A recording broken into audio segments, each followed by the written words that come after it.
Cordial saludo, doctor Ricardo Alpuche. Mi nombre es Jaime Andrés Jaramillo, estudiante del doctorado en Ciencias de la Educación. Voy a presentar mi actividad acerca de la epistemología clásica. Voy a realizar un resumen sobre las corrientes epistemológicas más importantes que se han desarrollado alrededor de uno de los conceptos más importantes del pensamiento, de las actividades más importantes del pensamiento humano, como es el conocimiento. A través de algunos gráficos y mapas mentales voy a expresar la relación que existe entre los conceptos más importantes a los que se refiere la epistemología para tener una idea más o menos clara y concisa de los fundamentos epistemológicos, de la importancia de la investigación científica y la creación de nuevos conocimientos. En primer lugar, tenemos las tres actividades del pensamiento humano más importantes que se han desarrollado a través de toda la historia desde el origen de la humanidad. Tenemos en primer lugar y la más antigua, la religión. Ella se basa en dogmas, o sea, en creencias en dioses y en verdades que no se pueden cuestionar. Este es un saber estático, es decir, que permanece igual a través del tiempo, las mismas creencias, las mismas verdades, los mismos postulados o principios. En un momento de la historia, en la historia de la humanidad, alrededor de Grecia, se presentó un fenómeno muy importante y es que empezaron a cuestionarse, los habitantes de estas zonas empezaron a cuestionar estas creencias y estas verdades. Esto se dio dado que en este lugar en particular había mucha tolerancia sobre las creencias religiosas, lo que permitía que hubiera más flexibilidad con relación al pensamiento del ser humano en ese contexto. Esto hizo que hubiera mucho más cuestionamiento sobre las religiones que habían en ese entonces. Aquí fue donde empezó a surgir entonces la filosofía.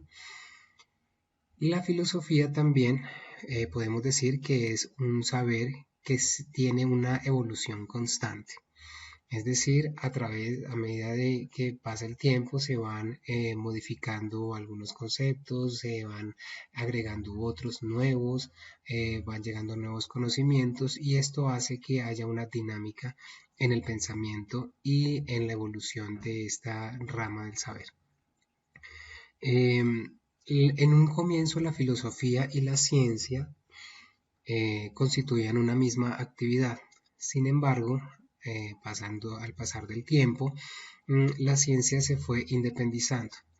En el momento en el que la ciencia tomó su propio camino, se comenzaron a formular para este nuevo campo leyes y teorías que se formulaban a través del lenguaje matemático. Además de ello, también se requería una comprobación mediante la experiencia.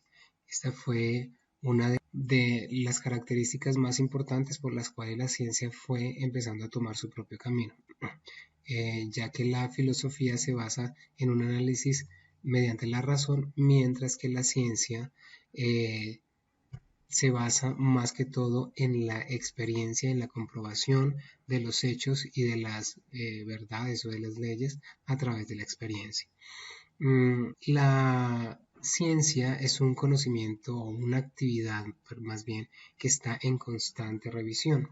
Existen también dos clases de las ciencias que son, en primer lugar, las ciencias formales, como lo son la matemática y las ciencias naturales, que es el otro campo de acción, se basa más que todo en el desarrollo del método científico para crear nuevos conocimientos. Las diferencias entre filosofía y ciencia. Como lo decía hace un momento, la filosofía y la ciencia conformaban una sola actividad en un comienzo, sin embargo luego empezaron a haber diferencias, por lo cual cada una tomó su propio camino. En el caso de la filosofía, existe un interés por el porqué de las cosas. Sin embargo, con relación a la ciencia, el interés se da más hacia el cómo de las cosas. La filosofía estudia por su parte más que todo las ideas, mientras que la ciencia se encarga del cerebro. La filosofía es universalista y multidisciplinar, lo que quiere decir que abarca campos de pensamiento mucho más generales y se pueden enfocar desde diferentes disciplinas. Sin embargo, la ciencia se interesa más por las soluciones concretas. La filosofía tiene tres grandes ramas: la cosmología, que trata de la teoría del universo y la metafísica; la epistemología, que se trata del conocimiento. Tenemos especificados el conocimiento general, que también se puede denominar como nociología, y el conocimiento científico como tal. Para estudiar la epistemología se tienen en cuenta tres aspectos importantes del conocimiento: la posibilidad del conocimiento, el origen del conocimiento y la esencia del conocimiento. Y en tercer lugar tenemos a la axiología, que es la que se encarga de los valores, como por ejemplo los valores religiosos, valores éticos y los valores artísticos. Obviamente nos interesa en esos momentos profundizar acerca de la epistemología y vamos a tener en cuenta los tres aspectos de estudio. En primer lugar, empecemos con la posibilidad del conocimiento. En relación a la posibilidad del conocimiento, existen diferentes posturas epistemológicas. Empezamos con el dogmatismo, cuyo representante, Tales de Mileto, uno de los más importantes, apuntan a que el conocimiento sí es posible. Contrario a este está el escepticismo. David Hume, uno de sus contribuyentes, dice que no es posible el conocimiento. El relativismo, en donde el conocimiento depende del tiempo y el espacio, cuyo representante, uno de los representantes, es Platón. El subjetivismo, donde el conocimiento depende del sujeto que conoce, representados por Protágoras y Nietzsche. El pragmatismo de John Dewey, donde dice que el conocimiento depende de la utilidad. El fenomenalismo de Edmund Husserl, donde dice que solo conocemos pero en apariencia las cosas. El criticismo de Immanuel Kant, en donde dice que es posible conocer pero se debe investigar bien para poder conocer la verdad. El origen del conocimiento. Con relación a este, tenemos también tres enfoques epistemológicos: el empirismo, John Locke, uno de los representantes, quienes afirman que el conocimiento se origina en la experiencia. El racionalismo nos dice que el conocimiento se origina en la razón. Uno de los principales representantes es Renato Descartes.